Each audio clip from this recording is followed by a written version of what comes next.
with a new study that finds that when a child victim's trust is broken down by bullying, they are roughly 3.5 times more likely to face mental health problems into adulthood. Araxia talked with an expert about the current youth mental health crisis and where and how to get help. Hey there, good morning. Hey, good morning. So I talked to the National Executive Director of Mission Prep Healthcare, which is this adolescent residential program that serves teens and families in Virginia and right here in California. And we talked about this current study that shows the correlation between bullying and early childhood. When someone experiences bullying at a young age, then they have a big impact in life later on when it comes to trust specifically. And that lack of trust then can impact one's mental well-being. So Chavez says, first, we need to know what we are working with, because you know what? Bullying is a very broad term.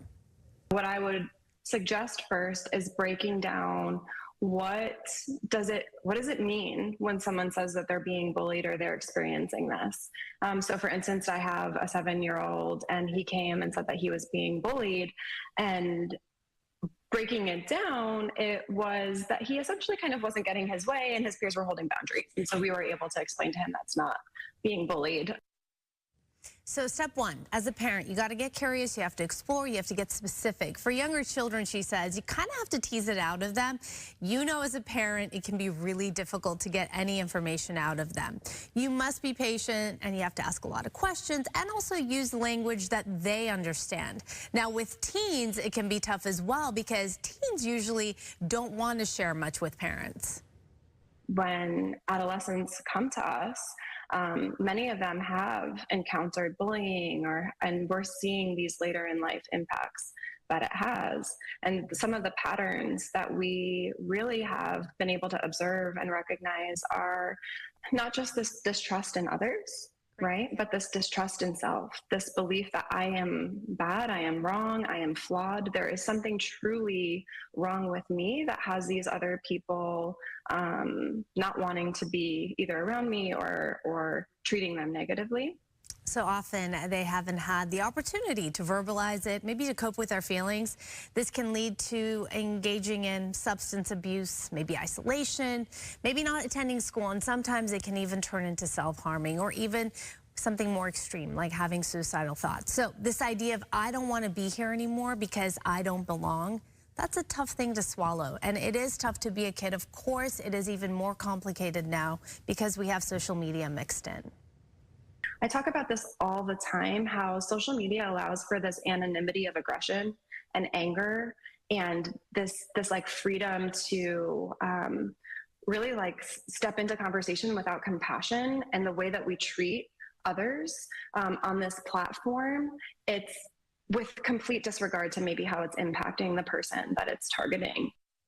Right, so just know there is help out there, and there are people who will work with you. You don't have to feel like you're alone. You sometimes do need to get that professional guidance, you know. And we've talked about this so much, and you've been very open and honest about your own experiences and how it did impact you. And you were a young kid, you know. Yeah, and I think what people don't realize about the power of words is the impact that it can have on you later in your life and the invisible pain that many of us who have been bullied feel. Because it's hard. I got bullied a lot as a kid from 2nd grade to 8th grade. I got thrown in the trash. I got called lots of names. And it was hard. It was really difficult for me. But you had a support system. You always say your family was really there for you and you felt like you could talk to them, which is really great. Yeah, my mom was a great support system to me. And then, of course, later in my life, going to therapy really helped me to be able to manage that. Professional help. Yes, really important.